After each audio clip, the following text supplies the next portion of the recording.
ಇನ್ನು ಸೌಜನ್ಯ ಪ್ರಕರಣದಲ್ಲಿ ಇವನು ಎಷ್ಟು ಸುಳ್ಳು ಹೇಳಿರ್ಬೇಕು. ಅಲ್ಲ ಮಾರೆ, ಆ ಕುಟುಂಬವನ್ನು ಮುಂದೆ ಬಿಟ್ಟು ನೀನು ಶಾಂಡನಂತಿಂದ ನಿಂತ್ಕೊಂಡಿದೀಯಾ. ನಿಮಗೆ ಯಾವ ನೈತಿಕತೆ ಇದೆ ವೀರೇಂದ್ರ ಹೆಗಡೆ ಅವರ ಫೋಟೋ ಹಿಡಿಯ? ಸೌಜನ್ಯ ನನ್ನ ತಂಗಿ, ಅವರು ಅಲ್ಲಿ ಮಾಡ್ತಿರೋದೇ ಧರ್ಮಸ್ಥಳದ ವಿರುದ್ಧ ಹೋರಾಟ, ಶ್ರೀ ಕ್ಷೇತ್ರದ ವಿರುದ್ಧ ಹೋರಾಟ, ಸೌಜನ್ಯ ಪರ ಹೋರಾಟ ಆಗಿದ್ದಿದ್ರೆ ಪುನೀತ್ ಕೆರೆಹಳ್ಳಿ ಓಡಿ ಹೋದ್ರ, ಎದರಿ ಓಡಿ ಹೋದ್ರ, ಓಡಿ ಬರುವ ಜಾಯಮಾನ ನಮ್ದಲ್ಲ. ಇನ್ನು ಎಷ್ಟು FIR ನ ಮಾಡಿಸ್ಕೊಬೇಕು ಅಂತ ವ್ಯವಸ್ಥೆ ನನಗೆ ಪೂರಕವಾಗಿರೋದಾಗಿದ್ರೆ ನಾನ್ ಯಾಕೆ ಹೋರಾಟ ಮಾಡ್ಬೇಕು? ಈಗ ನಾನು ಸವಾಲ್ ಸ್ವೀಕರಿಸದೆ ಹೋಗ್ಲಿಲ್ಲ ಅಂತ ಅಂದಿದ್ರೆ ಏನನ್ನೋರು. ಈಗ ಪುನೀತ್ ಕೆರೆಹಳ್ಳಿ ಅಲ್ಲಿದ್ದ, ಆಯ್ತಲ್ವಾ? ಸವಾಲ್ ಹಾಕಿದ ನೀನೆಲ್ಲಿದ್ದೆ?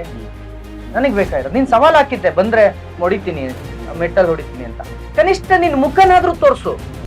ಹಿಂದೂ ಅನ್ನೋ ಶಬ್ದದ ಡೆಫಿನೇಷನ್ ಗೊತ್ತಿಲ್ಲ ಅಂದ್ರೆ ಸಮೀರ್ಗೆ ಬಾ, ನಾನು ಹೇಳ್ಕೊಡ್ತೇನೆ. ಅವರು ಸೌಜನ್ಯ ನ್ಯಾಯಕ್ಕಾಗಿ ಸುಪ್ರೀಂ ಕೋರ್ಟ್ಗೆ ಹೋಗೋದೇ ಆದ್ರೆ ಅದಕ್ಕೆ ಬೇಕಾಗಿರೋ ಅಷ್ಟು ಖರ್ಚನ್ನ ನನ್ನ ರಾಷ್ಟ್ರ ರಕ್ಷಣಾ ಪಡೆ ಬರ್ಸುತ್ತೆ. ಆ ತಾಯಿನ DK ಶಿವಕುಮಾರ್ ಅವ್ರ ಹತ್ರ ಬಿಟ್ಟು ನೀನು ಹಿಂದೆ ಎಲ್ಲೋ ಔಸ್ಕೊಂಡು ಕಳ್ಳನಂತೆ ಇದೆಯಲ್ಲ, ಇದು ನೀನು ನ್ಯಾಯ ಕೊಡ್ಸೋದ? ಸೌಜನ್ಯ ಹೋರಾಟದಲ್ಲಿ ಎಲ್ಲರೂ ಒಂದಾಗಿ ಹೋರಾಟ ಮಾಡಬಹುದಾಗಿದೆ, ಯಾಕೆ ಈ ಗಲಭೆ? ಆಗಲ್ಲ.